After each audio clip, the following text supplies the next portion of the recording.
apparently. Thank you. Thanks, everyone. Good, good.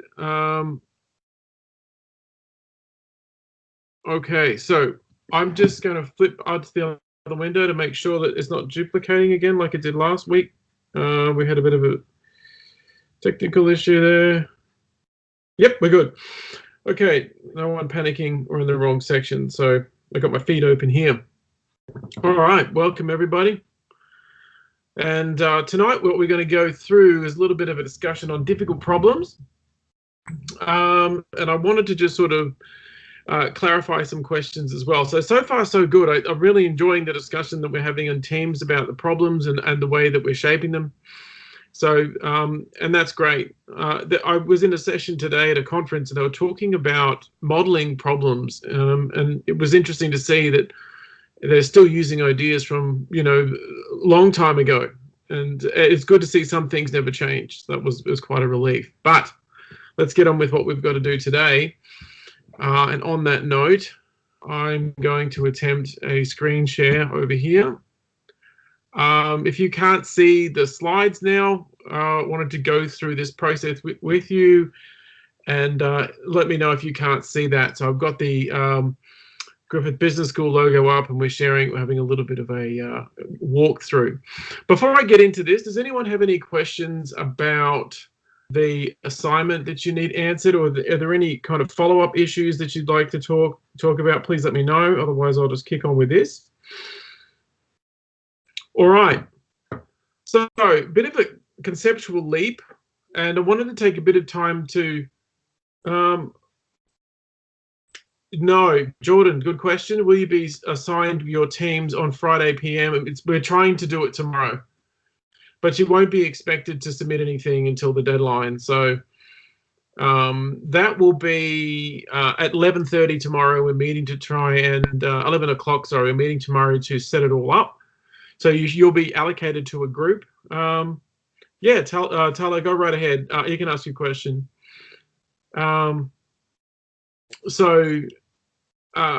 Yeah, so I'll go through these in order.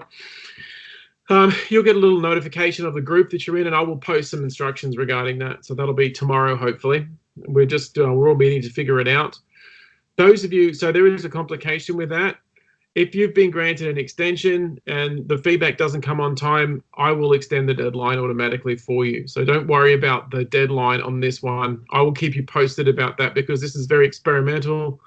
And it's like a lost leader, so you got to take a bath on it in the beginning. So if it doesn't work, don't panic. This is our issue. So yeah. Next question was, are we required to share the concept map as well? I would share the document that you submit. So you submit the table, and the idea is that the concept map is submitted with that as well. I've seen a couple of them already, and I'm seriously impressed with the quality of the work and the thinking that's going in here. And the way that you guys, like the high level of creativity that's gone into some of them, which is actually quite amazing.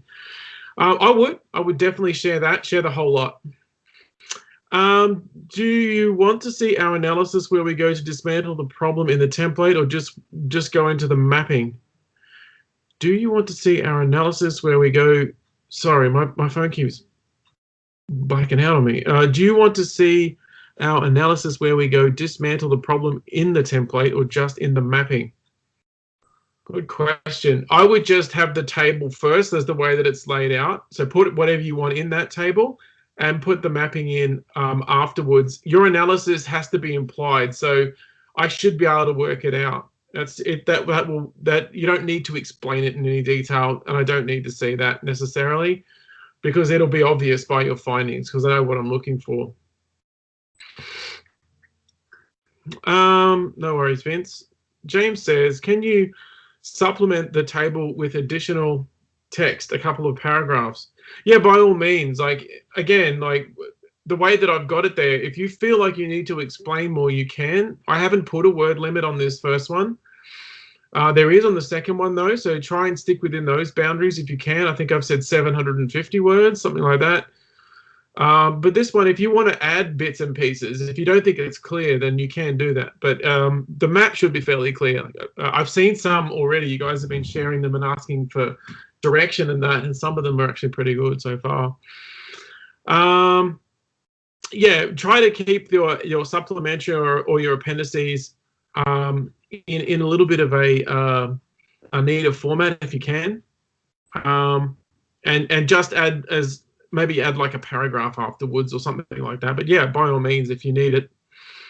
I mean, some of you where you might need it is I may not understand the context a little bit. So again, we're trying to take the writing out of this task, but it like you'll notice at the front of the template, I've got a little narrative there that I used from the problem that I worked on, and interpersonal conflict one. And so if you feel like you need to explain more, like it's not clear, that's fine.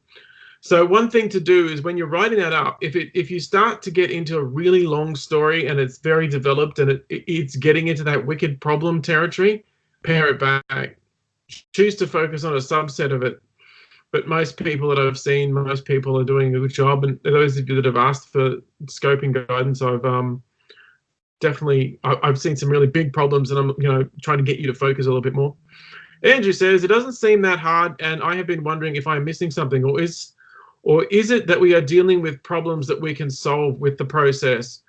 So Andrew, initially it doesn't seem that hard, and you'll find when you get feedback, hopefully, that you see a different perspective. But be warned, if your alternatives aren't alternatives, if they're just three of the same thing but written differently, you won't score that well on this first one. So that's the trap people always fall into with this first one. They always seem to, I wouldn't say take it easy, but one of the cognitive traps, or one of the mental traps that we fall into when we're trying to solve these problems is that we say, oh, okay, it's a, like, I can't remember who it was, but someone emailed me with their problem today, and they're saying all of the roads are pointing to this one thing. And I wrote back and said, that's because that might be the underlying concept that you're using to look at it. So yeah, it might be easy in the beginning, but try to make sure, just for your own sake, make sure that there are genuine alternatives, that it's not the same thing slightly different, because that's not an alternative. That's the same thing. And I find that to be the single biggest trap, because we don't see that bias that's under the surface there, or we don't see what's the thinking that's gone into the problem. So definitely, well, damn it, I just lost my chat feed. Definitely, try to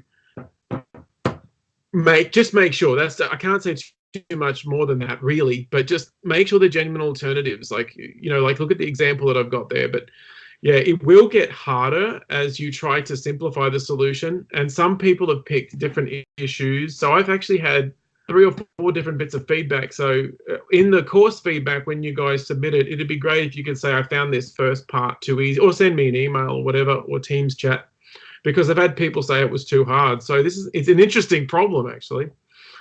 Can we discuss the mind map? I have listed the problem / the pros and cons of the alternatives.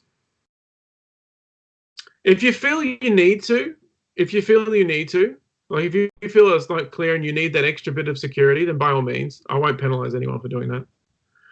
Talha says, it is like I don't know how to apply my methodology, or at least demonstrate, like lateral thinking or even complexity analysis, systems dynamics, or should we not go into these in A1? Yeah, Jordan's made a good point there. I just read that. I think genuine alternatives is the key point. Yeah, absolutely, Jordan, that's good. That's a really good point, Tyler. That's a very advanced level way of looking at it. And so if you are someone that's used to thinking methodologically, so if you think that way and you want to use a methodology, then by all means do that. And if you wanted to say, I've applied this technique to do this, to get this result, then you can do that. And there's tons of different strategies that, I mean, we only brushed over them in this course because it's a very short course and it's a general course, but you can do that by all means. So one of the ones 2 years ago, maybe, the guy was talking about solving traffic problems and, the usual things like staggering work hours. And he came up with this idea of having these massive parking lots where cars could be rotated in and out and driven by robots or something like that. It was a really weird solution, but we're starting to see that with robo-taxis. So, and he used concept shifting to get there. He changed the concept of travel. and by doing that, did himself the world of good. Yeah, by all means, you don't have to go into deep level, and I don't mean to sound like I've been around a long time, but if you have a methodology and it's about problem solving, that there's been teaching this course for 5 years, there's a damn good chance I've heard of it. I follow all this stuff, so if there's something you want to use, by all means, stick it in there. Should the concept map in some way represent the alternative solutions? Now I feel like I have just one big brain dump. All right, so I'm going to touch on this because I've had several questions about this during the week. I said this last week, but I'll say it again here. I think it's important in reiterating that the problem is the solution. Like, this is the part that people don't get. So when you're mapping the problem out, so where you say it's a big brain dump, yeah, do another couple of drafts and try and present the core part of it, because what you'll see, and this is what one of the learning outcomes of the course is, the way that you see a problem is what you think the solution should be. And it's one of these tricks of your mind to separate the idea of a problem and a solution, because we've had mathematics drummed into us from a very early age, and it's like, here's a problem to be solved. The solution is in the formula, right?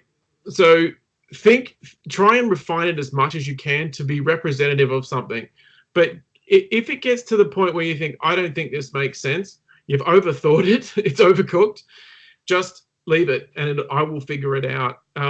Remember what I said, remember what I said in the beginning of the course. If you're at the intro webinar, you're not being marked on your design skills either. So if it looks like crap, I won't mark you down for it looking like crap. I have to read that and make sense of it. Yeah, well, that's fine. Yeah, if you get stuck, I can definitely do that. And I would say that to everyone on the call. If you're not sure and you think my map's too unwieldy or it's too big, you can send it to me for feedback. That's what I get paid for. So don't worry about that. Don't put that out of your mind. But yeah, so the concept map should be clear enough so that I can read it. But so, for example, a bad one would be, my core problem is, so someone's talking about interpersonal conflicts. I'll pick on the problem I've got in the handout.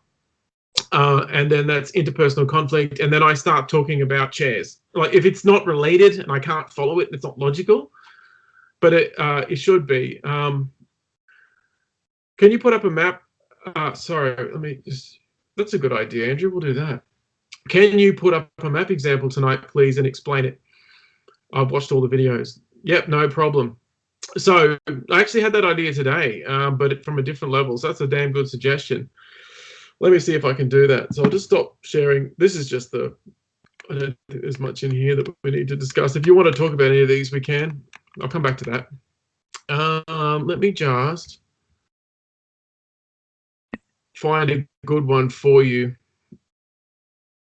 All right, see if there's any other questions here. All right, so let's have a look at a concept map here. I'll find a good one for you. Let me see. I've got one.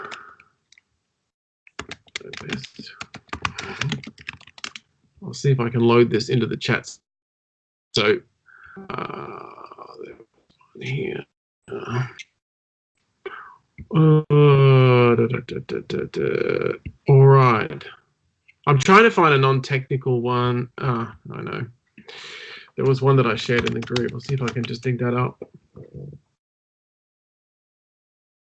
Here's a simple one. It's taking forever to load. Okay, I'll see if I can share this. I'll just zoom in a little bit. And then, God damn it, what happened there? There it is.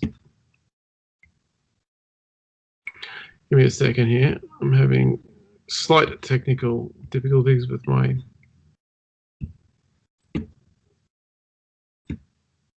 All right, here we go.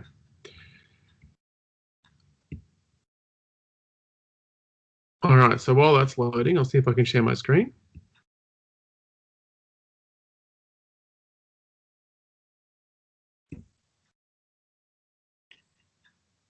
All right. Can you guys see the risk management concept map on the screen at all? Or is it not working? Nope. No. All right. I must have pressed the wrong button. Let's try it. Why? You know, that worked last time. I don't know why it's not working now. Let me try sharing the... It's taken away my desktop sharing ability. Can you see it now? I've just tried to share it. No. All right. Yes. All right. All right. Okay. Good. Let's do it. So, a good concept map. Now, this one's about risk management, right? So this person's done one on, like, this is an article here. I'll send you the, like, an example here into the chat. So I'll just flick over and I'll copy it. And I'll put it back there later. I want to make people dizzy. The idea here is that the point of including the concept map in the assessment is that we want to get to the root cause, or what we think is the main instigator of the problem. And difficult problems like the ones that you're working on tend to have something underneath the surface which isn't easily identifiable that's causing the pain, right? So if we think of risk management, it's like strategies to manage threats. So if we have a look at this bubble here, this person's put risk management and he's got what is it? Okay, so you could go further on with that. So he's taken 1, 2, 3, 4 concepts, secondary concepts, or what I call second order concepts around the bubble there. So where does risk management occur? Is it overseas or locally? Is it at work or in the workplace? So he's breaking it down. So these tertiary concepts are how you can break that down. So if I wanted to talk about risk management, the first thing I would say is who does it? So I was a workplace health and safety officer for a couple of years.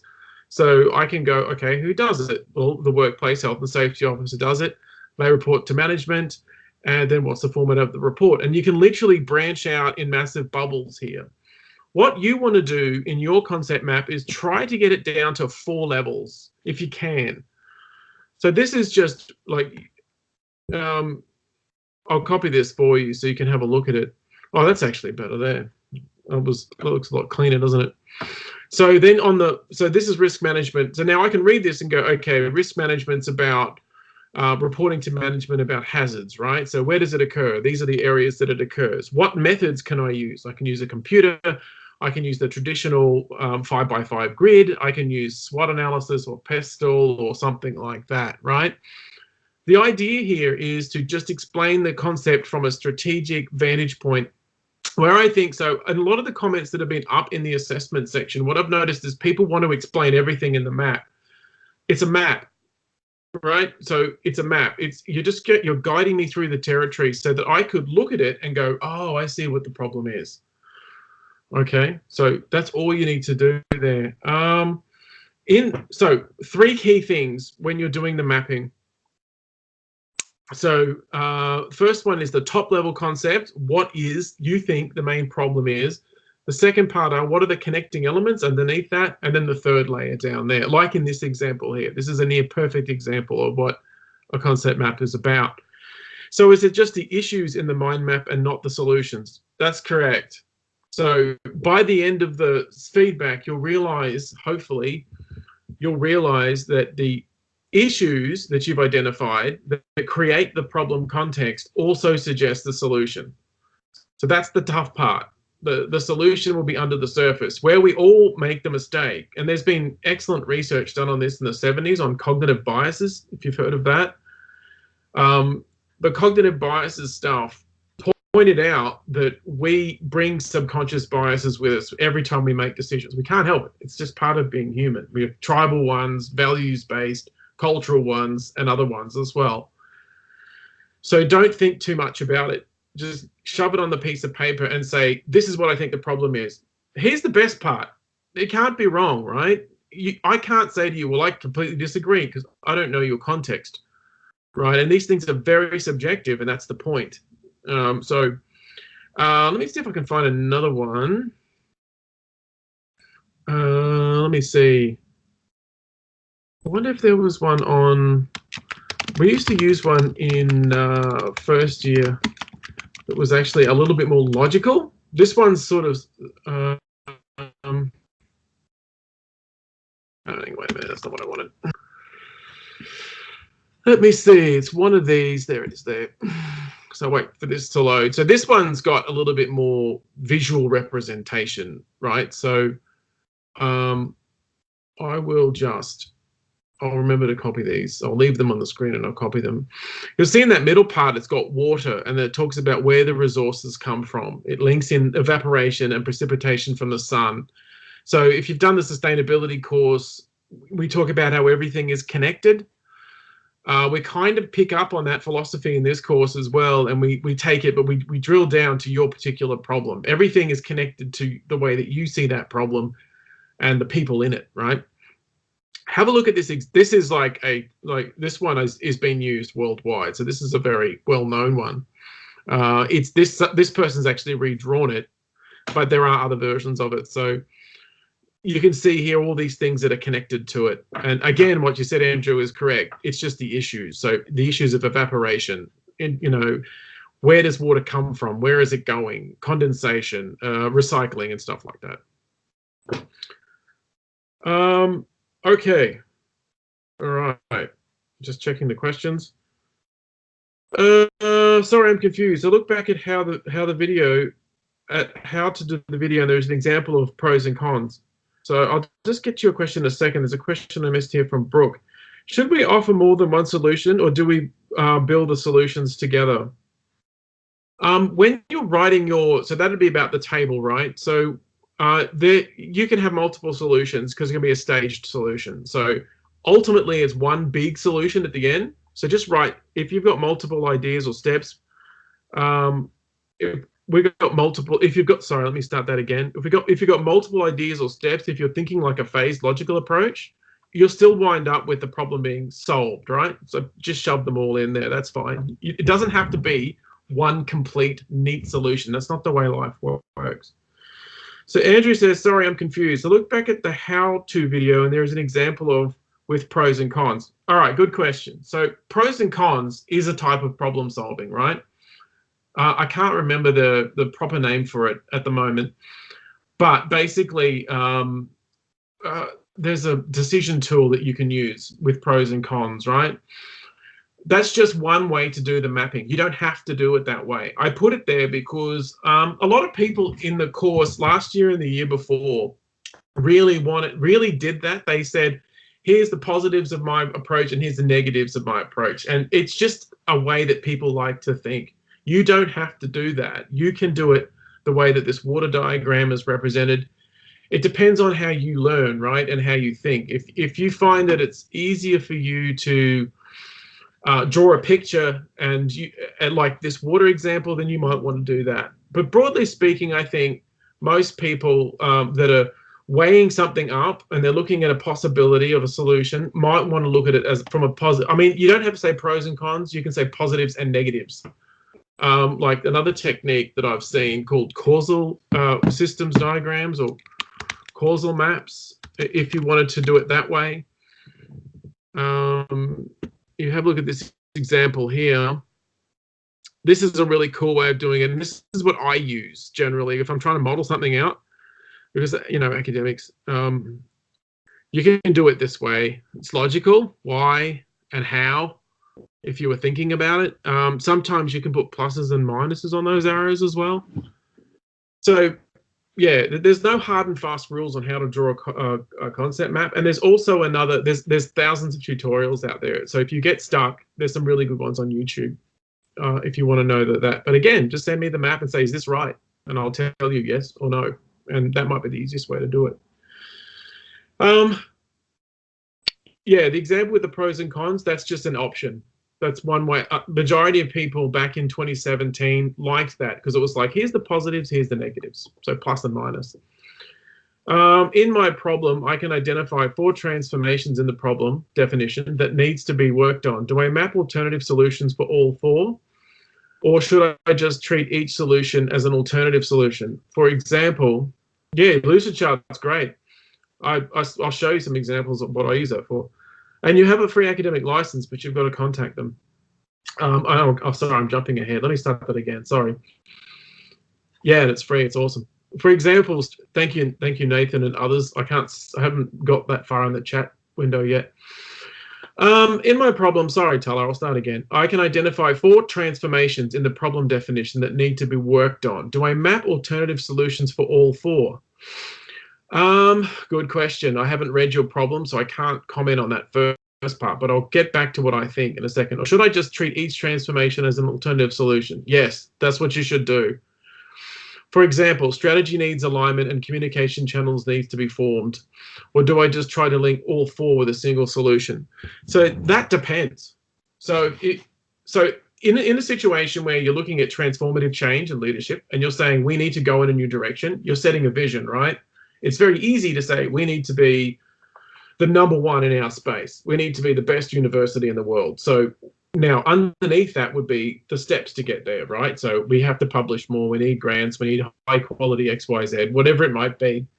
But when you're talking about a particular problem that has 4 different elements and 4 different transformations that need to take place, they're not alternatives. That's the things that need to happen. And I'd put that in your implementation part. In the alternatives, I would say I've looked at, so alternatives are holistic and they should cover the whole system of the problem. So you should say things like, here's the 4 things that this problem are, let's say. These are the 4 things that I want it to be. Here's the 4 alternatives, or 5 or 6 or whatever you want to put in there. These are the alternatives that I've found. And now when you're leaping from that to your implementation strategy, you can have those transformations in there. I try to keep that out of the alternatives because the more that you put things in the alternatives that reframe what the problem is, the harder it is for you to get your head around what it is you're trying to say. So the simplicity of Simon's framework breaks at this point because it's, well, what if I have 800 alternatives? Pick the best 4. So try and pick something because you have to do something, and that's the underlying pressure that we all feel. You have to actually do something at some point. So if you pick 4 transformations of what you think the problem is, without looking at it, I can't tell you, but I would say pick from those the alternatives that are the most meaningful and then move anything that's related to implementation into the final part of the table. So I hope that makes sense. All right. Thank you. Good questions tonight. And Tala, if you get stuck, just let me know. I'm happy to have a look to try and help you out here. I have gone into the wrong window, so just excuse me for a moment. You are not approaching it wrong at all. You've got it perfectly right. It is about transformation. That's one of the key things. And I often find you guys that come on these webinars, collaborates, and ask questions often score higher than others that don't, or at least people that listen to them. And the people that don't listen, they struggle with this part. And this is what these sessions are for. So, you know, just keep asking these questions. Let's do it. Thank you. I'm having trouble messaging here. Yeah, it's a bit laggy tonight, isn't it? I missed a question, didn't I? Sorry, guys. Where's the bit about Lucidcharts disappeared off my... Lucidchart is free. It's let me switch back windows.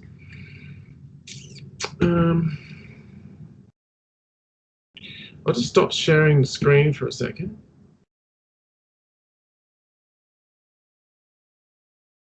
All right, so Vince has got it. Okay, now I can go back. Desktop, thank you very much. All right, so Vince has a question. Vince says, pros and cons mapping does assist in identifying how a problem is perceived by stakeholders. That's precisely the point. Yeah, and a lot of people work in businesses where there's a lot of stakeholder engagement. I understated this, and I had a group of people that my colleague Sandy was working with in Fiji who were trying to map out a climate change strategy, right?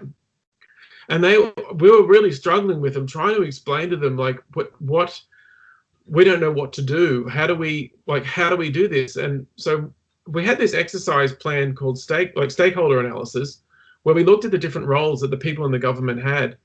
And we spent 8 hours with them going through the steps of who do you need to talk to, what relationships do you need to build in order to create this strategy. And what it showed me is I hadn't had much experience in government at that time, and it was like, okay, this is how government. This is how this particular government solves people through human relationships, through picking up the phone and talking to people, and they create these relationships. It's very valuable. Yeah, I've got a. I couldn't live without a whiteboard. Actually, it's a good point, Brooke. Some see problems, some do not, and that's, yeah, Vince. That's a very important point. I don't know how to say that another way. This is one of the difficulties of human problem solving versus natural problem solving. And I want to pull up a slide in a minute to show you what I mean.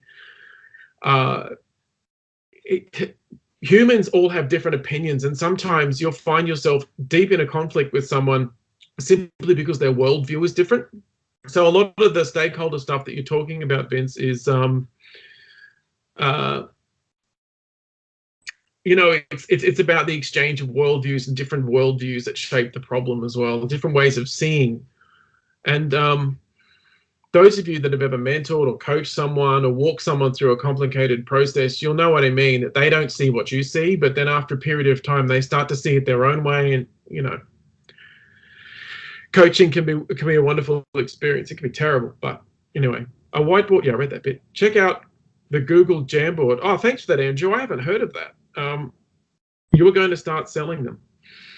Good. That's excellent. I'll check that out. I use the Mirror. It's new. No, I haven't heard about it. I've sorry, I just read that. I used the Mirror thing and it took a few seconds to click in. That's brilliant. I have, this is probably not, I probably shouldn't share this, and I know I'm going to regret it, but I've got this, when I get stuck sometimes and I'm in the shower, I start thinking about my problems and I'll draw up on the wall what I think. And that has helped me more times than I can ever count. It's like, I wonder why this is. And I think it's because my brain can generally only focus on what I'm doing. So I'll draw up these pictures, and you know, it's very helpful. And different people have different creative processes as well. There's this thing called verbal protocols, and which we would call just talking to yourself. And you can walk around and just chat to yourself sometimes, and that helps. If you're an extrovert, by the way, I only learned this recently, and if you're an extrovert, you have to talk things through. So sometimes you have to sit down with someone and chew up an hour of their time, and you talk it through, and they can help you shape and mold the problem, which is very good. Okay. All right. All right, so that was good. Google Jamboard. All right, I will check that out. That's great. Any other questions you guys want to ask? I just wanted to point out a couple of slides. Some of you probably haven't submitted yet. I wanted to just sort of, if you're still stuck on modeling your problem, I wanted to show you a couple of things from the slides that can help you if you're still stuck and you're a little bit confused. Let me just see. I'll just have to stop sharing for a moment to make sure I get it to the right spot. I'm glad I didn't have loads of solutions in it. Yes, please. No worries. All right. This little hack that I use. I just got to try and make this work. That's the limitation of this platform. Sometimes things don't go the way that you want. Oh, that's what I'll do. Instead of doing that, actually, give me 1 minute. That's not part of this, is it? All right, so a couple of years ago, let me just find this. I should have had this ready. I wanted to show you this if I can. There it is.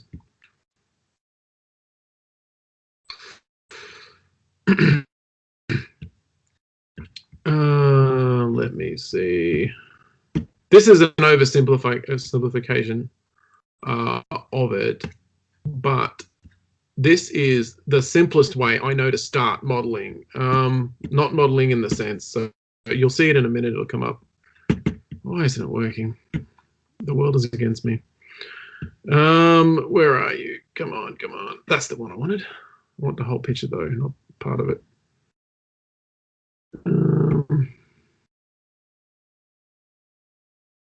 Oh,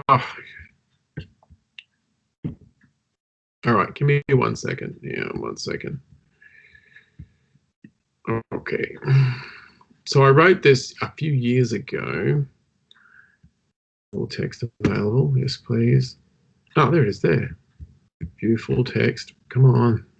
The internet's very slow here today. Okay, so let's have a look.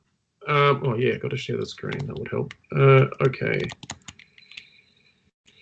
I keep waiting for you to say Dr. Nick in your Dr. Nick in your podcast. All right, everybody.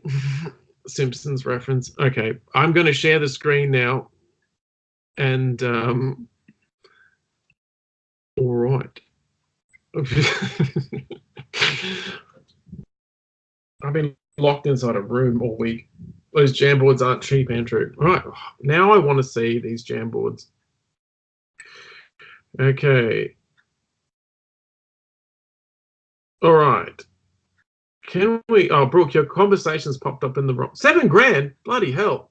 Sorry. Can we offer more than one solution, or should the solutions be built into one? Yes, you can offer more than one solution, because I'm going lighter on the first one, because in the second one, you'll get feedback and you'll refine it so that you don't have to get it pitch perfect first time around. Just do the best you can. Okay, so now I've got to go back to this. With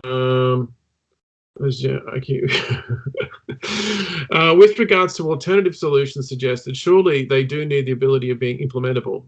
Creative but impossible seems like a pointless alternative. Yes, that's a very good point. Absolutely. Try to avoid, I'm going to put a car into space, unless you have the ability to do that. When garnering feedback from my superiors at work, should I state their position or just say they are superiors? Just say they are superiors. Whatever you do, yeah, that's okay. Please don't identify people. I mean, it is 99% unlikely that someone would leak an article from here and it would get back to your boss, but don't take the risk. All right, so you guys should be able to see bubbles. Just say they are your superiors. You should be able to see, like on the screen at the moment, research note with some bubbles.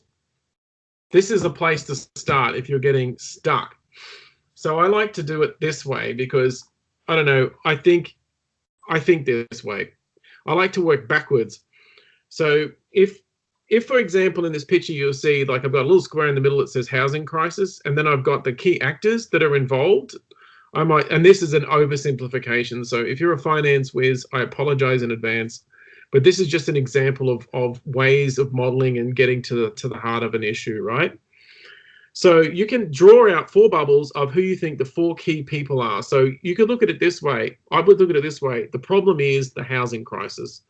And there are 4 alternative viewpoints in the housing crisis that are the most relevant: investors, developers, homeowners, and the government, right? So this is old. So we've moved on from this thinking. This was 12 years ago or whatever. So then I extend it out and I add bubbles to it, right? So I add more bubbles to it. And then all of a sudden I'm starting to see my own point of view. And if you want it, so then what do I do from there? So you might think, well, bubbles and a giant square, that's great, Luke, but what's the hack? Well, the hack is this, right? What I can do is there's this thing called a multiple cause diagram. So now that I've identified what I think the problem is and who are the main players in the problem, who is creating the problem, what I then try to do is draw up the relationships between them. How are they related? So in this diagram here, you'll see the bold figures. They're the first ones I wrote down. So I write the economy, and I would definitely do it like this. So, all right, so we've got the housing crisis down the bottom. What causes the housing crisis? So then I go, you should be able to see my arrow. I go up to greed. Then I say, so this is tongue in cheek. So this is a bit of a joke.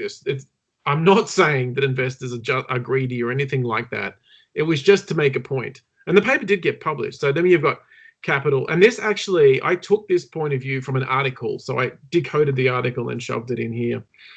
And then they withdrew their support. I wonder why. But anyway, so if you have a look at the housing crisis part down the bottom here, what you can do is you can stick on top of that the idea of that greed causes the housing crisis. So the next question to ask, what causes greed? Well, homeowners and investors And, you know, and where the homeowners come from, they come from the economy. Who creates the economy? The government. You know, and what relationship does developers have to that? Well, they're related to investors and they're related to the government. And this, if you want to Google this, if you want to get stuck, these are called multiple cause diagrams. So if you get stuck and you can't quite frame your problem properly, this is a really easy way to get started. So again, and then it gets bigger. No, that's just my theory thing. You don't need that. I thought there was another diagram in this paper, but I don't think there is. Is it down the bottom? No. If we go back up, you'll see that it all started with this box and these three little bubbles here, like my micro, if you like, concept map. And yes, the arrows are going in the wrong direction. I realize that. So we've got the housing crisis in the middle. We've got investors that play a role, homeowners play a role, and the government play a role. So these are the key stakeholders. The next step is to figure out, okay, are there any other big picture people that are involved? And then the next step is to figure out how do they work together to create the problem. So this is just a very, this is a good way. And if you wanted to get fancy, you can, above these little arrows here, you can put plus and minus in that tool there. And you can, in that tool there, oh my God, when you draw it up on a piece of paper on the whiteboard or in the mirror or whatever you're using, you can actually do it this way. So if you're stuck and you're not sure, try this because it'll clarify your thinking. Like the concept map's supposed to do that, but if you find that it's not working, I find that this is a much simpler way to get into it, because now you're talking about causality, and causes means this causes the problem. So there was a much bigger one of this with pluses and minuses, but the editors made me take it out. All right. Also, stuff is like posting 30 seconds after I hit send. Yeah, it's really slow tonight, isn't it? Really slow. All right, so this is just another technique, and I wanted to point this out because in the presentation, when we talk about linkage analysis here, linkage analysis comes from an organizational psychologist, Paul Goodman, who's passed on now. And one thing that he often said was, everything is connected inside the organization. So if something's happening in sales, it's also happening in accounts, right? So there's, or whatever, in the traditional examples. Think of the chain that's related to, like if you've got a complex issue, think of the chain of people that are involved. And so here's an example that was one of the best ones I've had in recent years. We had a guy from Dulux back when it was a distribution center, I think it still is. And one of the exercises that we used to do when it was just managers, this is a while ago, we would say, who are you connected to and how do you influence them? And he said to me in class, he said, oh, I'm not connected to anybody and I don't have any influence. And I said, well, wait a minute, because linkage analysis is a political theory, right? I said, there's got to be people that you, when you make a decision, they're impacted. And he said, okay. So he drew it up and he drew this massive big sort of diagram like this one here. And then all of a sudden he had this realization when he was sitting in class. He goes, actually, there's a lot of people, when I make a decision, they're impacted by it. And that's one way that you can begin to get access into understanding how difficult problems are formulated. I mean, if you took, let's be frank, if you took people out of the equation, you wouldn't have problems. You'd have the natural world kicking on there and doing its own thing, but you wouldn't have people problems. So something to think about. Okay. All right, so what I might do is the second thing I thought was everybody was talking a lot about Moneyball. So moving on a little bit, I think if you have questions about the assignment, type them in. I wanted to highlight a couple of things about solutions. So when we move now, we're going to move pretty quickly now to week 3. One of the things about, hang on, I'll zoom in a little bit here. Okay, so Moneyball is technically about finding the optimal path, right? It's really a game of probabilities, and I'd recommend if you've got a weekend to kill, that you listen to the book on Audible if you've got that, or if you can afford it. If not, watch the movie. It's reasonably good as a movie. Now, I think someone in this room, was Kim or somebody, shared something where they said Brad Pitt's trying to get them to reframe the problem. It's precisely the meaning of that. So one of the theories of problem solving is operating under ambiguity, and it's very difficult, right? So what I want you to, the reason why I've included this is because the Moneyball book and the movie tells the true story of the Oakland A's, right? And how they won, I think it was 22 games in a row. That's not technically correct. By optimizing the leverage points in the problem. So they couldn't spend money, so they had to think about a different solution. So they worked on this statistical solution. And if you read the book, it goes into detail about the statistics of it. It's incredibly deep, but it's a very simple thing. You win baseball by getting more people home, right? So what they did was they analyzed their team and optimized it for the most likely people to get the most runs to get them home, even if, or on what they call on-base percentage. Why does that matter to us? Well, think about your problem, right? So one of the things that we operate under is, and you guys especially, way more than the generation previous, I think, to that, like in the 50s and 60s I'm talking about. You now have technical complexity, you have automation to think about, and we all do actually. So what do? Well, we try to optimize for the best possible outcome. Now, this is the thing I think I've seen popping up in the assignment chat is, well, I'm not sure if my solution is right. Well, you're not trying to be right, you're just trying to improve things. It's, you know, I know it's hard to grasp, but we're just trying to make things better. And what we have to do is we have to break our thinking a little bit and start to think about what's most likely to happen. What can we work with what we've got? So, you know, if we're struggling, like I'll pick on myself, if I'm struggling to go further along in a certain problem, like say it's my career or it's something that I want to do differently, I know I have a certain amount of resources. If getting more resources is a problem for me and I can't do it, then I can't consider getting more resources as an answer to that problem. So in generating, what do I mean? The reason I like Moneyball so much is because it takes the money thing off the table and says, we've got this much, we have to make it work with what we've got. And more, this will happen more and more as we get into more competitive environments, as jobs get more competitive, apparently, we're going to get into these kinds of discussions. So a very useful thing to do is to ask yourself this question: how can I reach the goal with the tools that I currently have? How can I get there with the constraints that I operate under? So this is, you know, and there's been some excellent discussions in there, and I'd recommend you go back and have a look at some of the backwards and forwards around that. You know, I wanted to mention that. But all I wanted to say here to give you a clue for the first assignment and the second one is you are optimizing. You're trying to figure out what is likely to happen. I am not expecting everyone here to say, I have 100% worked this out, because you're going to get feedback, and feedback will help you to optimize your approach even further, right? So there's some learning that will take place. So don't be afraid of that. So the more you fail, the better it is. I just wanted to say that. Okay. That came up a lot. So in some of the chats, I got a question here. Do you think that a cost-benefit analysis should factor into the solution choice as well? Yeah, cost-benefit is a really good. So that's a pro and a con type approach. So yeah, definitely you can use that. It can factor in. So it may not be necessarily the best solution, but the most effective. Precisely, yeah.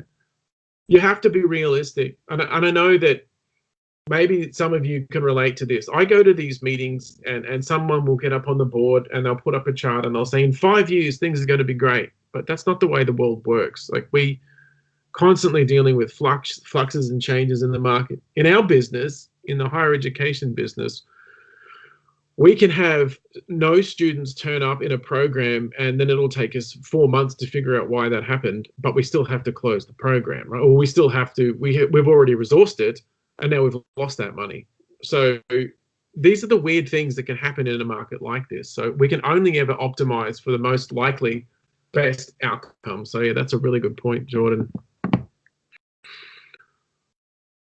Yeah, that's right. It may not be the best solution, but the most effective under the circumstances. So in module 1, we talked about operating under ambiguity. We operate under uncertainty and now an increasing amount of complexity. How do you tame complexity? Through feedback. It's the only way. You look at how you set up an idea, you try something, and you learn from it. But unfortunately, we don't get paid to fail, do we? But that's the only way to learn in some of these situations, more complex situations. Anyway, all right. How do you do it? So here's some hints about this. I finally got to the slide that I wanted to get to earlier. Designing the optimal path. What do I mean? So if you've listened to this, that's okay. Effective, efficient, elegant. They said to that article about MDACF was great, but confused me a lot. Yeah, it's tough read. I won't lie to you. It is hard. It is hard. But that's, yeah, he's making a point there. There's a simpler version, I thought, but then I looked it up and it's the same article. Does this refer to the theory of taming or coping strategies rather than solving it? Yeah, it does. You're blazing a path. When you, pardon the metaphor, but when you hit it out of the park, you solve that problem. But then, because of the context and complexity, things change.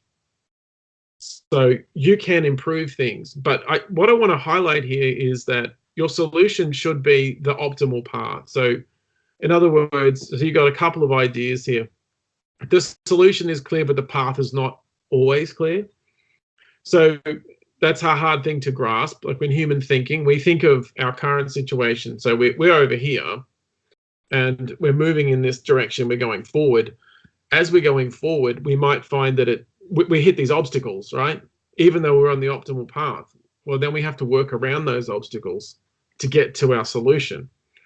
And that's part of the mystery of problem solving, is that as you're going forward and you know where you're going and you've created that this is the solution, you may not be there yet, but you know that as you take steps to go through it, your brain will, and the team that you're working with will optimize for the most likely outcome, or the most likely. Think of the Moneyball, right? That's the perfect example of nonlinear complex problem solving.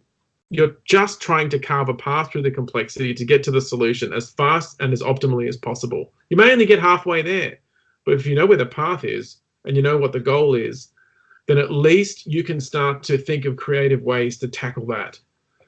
And that's next week's module as well. I have a couple of options to stop the problem occurring, then a strategy to address the problem if it happens. That's a very good saying. That's a very good saying. Yeah.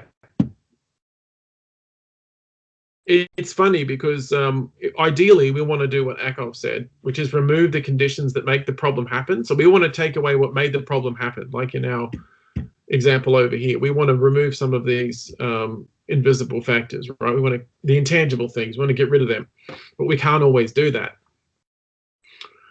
So then you see human creativity, and this is why I have a lot of faith that we're going to be fine during the age of automation, because human creativity will always find a way. We have survived for thousands, if not millions of years, so we can definitely find a way.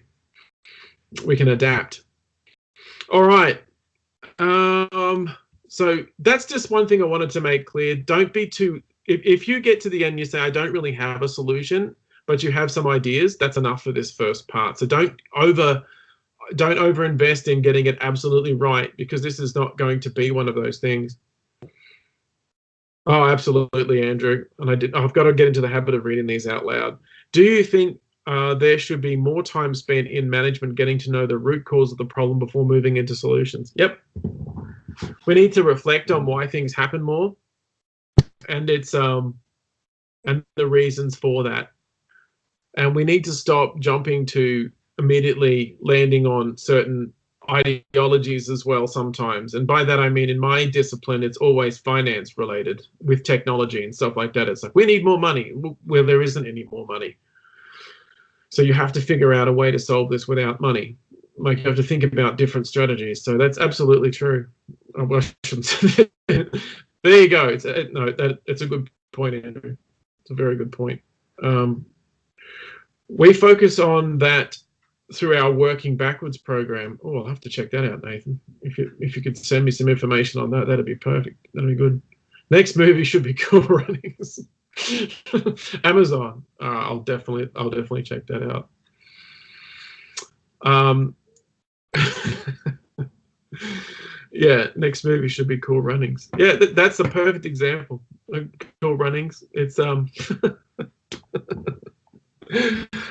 got me.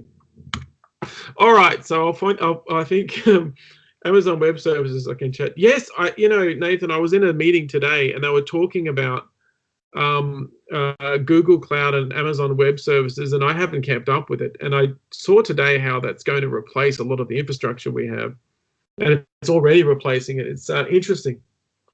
Amazon's going to own half the known world soon.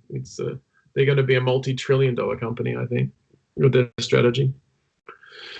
Okay, so to try and encourage you a little bit, I always include this. This is what success looks like. So you got the straight arrow and then you got this wobbly arrow. You've all seen this on Facebook, no doubt. If you're not on Facebook, you would have seen it on something. It's everywhere. We have 650,000 employees and counting. Big. And Talha says, and usually a big values-driven problem will lead to small problems, which are actually symptoms of the mother problem. Everyone should write that down. That's it. Then we treat as problems. I think once we figure out the mother problems, we will see that they are the root cause of many other problems that occupy most of our efforts in the workplace. I agree. And we just don't do the thinking. So get out that mirror, get out that whiteboard, start thinking. And in module 3, as a little bit of a preview for you, in module 3, we talk about suspending judgment. So it's one of the most critical skills. So now we're moving out of the theory stuff and we're getting into the practical applied creative stuff now. And from this point forward, the course, it really kind of just runs through some techniques and skills and mindsets. So one of the things in that third module, if you haven't listened to it yet, you may not have because you've been working on your assessment, but when you get into it, there's a section there, the reading on that's there, oh God, expanding the pie. The guy talks about, the team that wrote that actually talks about expanding problem definitions and suspending judgment before you make the call as to which one is the best creative solution to apply. So yeah, thank you, Tola. That was excellent. That's excellent. So anyway, don't be afraid to fail. In a session I was with today, and the guy who's got 2 startups, I couldn't believe it, and he's doing a PhD. Crazy, absolutely crazy. I don't know why he's doing it. But anyway, I asked him that after the break, and he said he sleeps 4 hours a night. So he said that, he tries to solve as many problems as he can in the same space at the same time, but he's not afraid to fail. So he actually, what he does, which I think is a really good tactic, is that he just starts trying to work things out by doing it and figuring it out and then suspending judgment until he hits on the right answer. So fail fast and fail often, I think is the saying, but that's what success looks like. Yeah. Don't worry if you're terrible at it. It's fine. It's something that it's very hard to do initially, and it's there's an element, I think, of openness that you have to learn when you're dealing with these kind of complex issues, and there's a whole stream of research on that. All right, we're coming up to our so anyway, there's just a little bit of encouragement for you. If you don't have any other questions now, I'll stop the screen share. Don't forget about the MBA for Life program. I meant to advertise that, but I might wind it up there. I think we were actually right on time for once, which is lovely. And I will be online for the next couple of next couple of days. And again, if you have any issues or dramas, please email me or send me a private chat message, and we'll deal with it that way. Otherwise, go and enjoy the rest of your night, and I'll see you guys next week when we'll be talking about creative problem solving. Thank you, everybody. Have a good evening, and I'll chat to you guys soon. Thank you.